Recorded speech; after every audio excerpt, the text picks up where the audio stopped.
and she's found the solutions for it. And her name is Soledad, and she will be speaking to you shortly.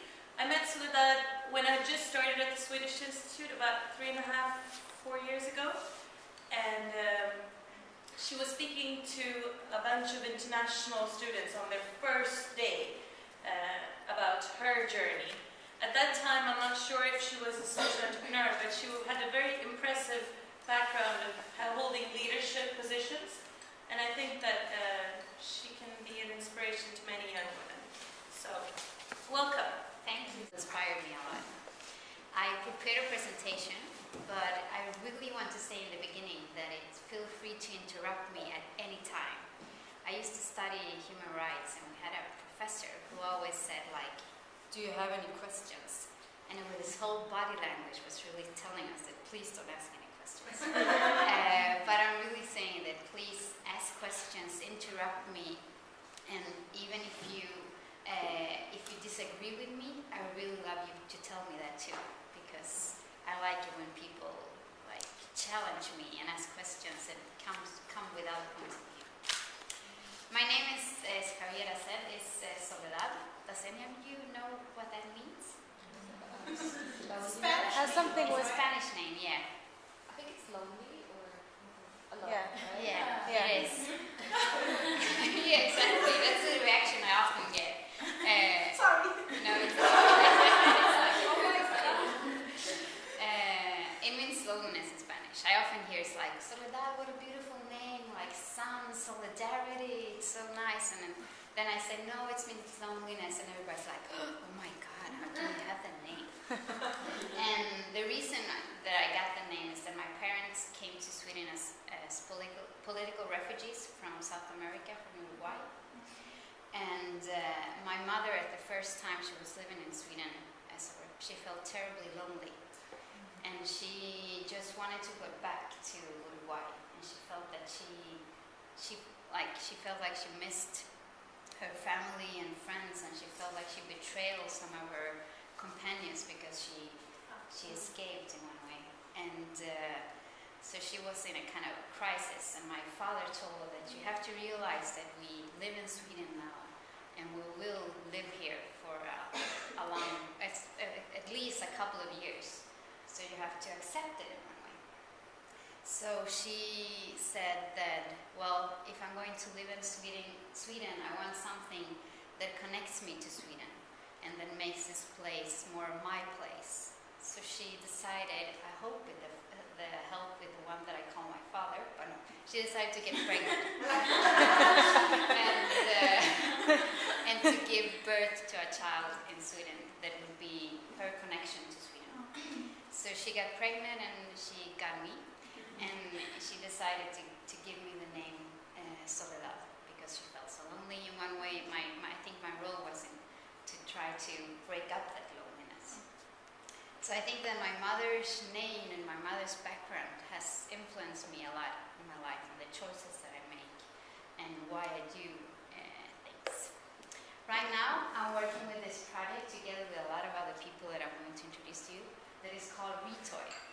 And I will tell you about Retoy and how Retoy started by, in one way, sharing you what all the things that in one way or another led to Retoy. And then I will tell you about what we're doing right now and how we see the future. What does Retoy mean? Yeah, I will explain it to you. It's like re and toy. Toy is like from toys that you play with to like do different things with toys. It all started, you don't see the pictures so sharply. Some of you see them here too. Like a lot of great ideas start with dreams. I often ask myself the question, if I only have a couple of years left to live, what would I like to do? Would I work? What would I work with? How would I use my time? And when I asked myself the question a couple of years ago, I answered that if I only have like 3 years left to live, I would love to work with children in refugee camps. And for me, it's always been like, I get like moved. Sometimes when you say things that like you can feel when they touch your heart, you feel like it's like and you know that it's the thing that you should do. And I always said I want to work with children in refugee camps and like with really good children activities, working with the UN Convention of the Right of the Child. And in that time I felt I just got divorced, I had a son, and I was like, right now I can't move and work in other places. So I started to think, what can I do here? And then I was elected for the president of the Red Cross Refugee Center here in Stockholm. And at the beginning we didn't have any activities for children. And one of the challenges that we had, that we didn't reach any women. So because at the refugee camp we had a lot of good activities that it's a whole another lecture to talk about, but we only reached the men. So we started thinking, what can we do to reach women? And we thought that if we have good activities for the children, and if we also can take care of the children, the women can come and participate in the activities, and then we do stuff with the children. So we decided that we needed a lot of toys. What do children like to, and how can we make a space where children feel this is my place? So we thought if we take a room and we make it like for children, we need toys and things for children to play with. So we put up in the center of Stockholm, we put up signs in every, like in the stairs, in the buildings where people live. And we said that this and this day we were going to do this at the refugee center, and we need toys. Do you have any toys over that you can give to us? And then we collected toys, and we got a lot of toys. So our problem was like, what are we going to do with all these toys? Because we got so many toys, and I was like, how is this possible? Because my son was only a couple of months then. So I haven't realized the overconsumption of toys that we do in Sweden. So I started doing a little research and found out that an average Swedish child has over 536 toys, one child. And then a lot of children here in Sweden play with Lego. Do you know Lego? Yeah. And then you can think, oh, if you count all the Lego pieces. No, every Lego is kind of like one unit.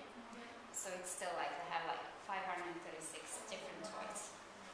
And it creates a lot of, one way it also creates kind of a stress for the children, that they have so many things. And at the same time, after a couple of years later, I was working with sustainability issues, and then realized that we're over-consuming in a rich part of the world, and at the same time, people are dying from diseases that we actually can cure and are starving. But in this part of the world, we're consuming in a way that all of the people in the world will consume in the same way. We will need 3 planets and not only one. So I started thinking, what could I do? With this dream that I had, one of the big inspirationals in my life is Martin Luther King. I grew up in Sweden, not all of Sweden looks like this.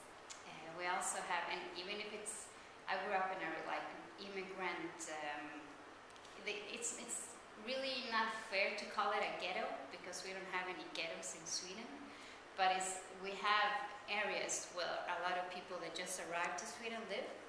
And in my school, for example, where I grew up, we only had 2 young people that didn't have immigrant background. So most of us came from all part of the world.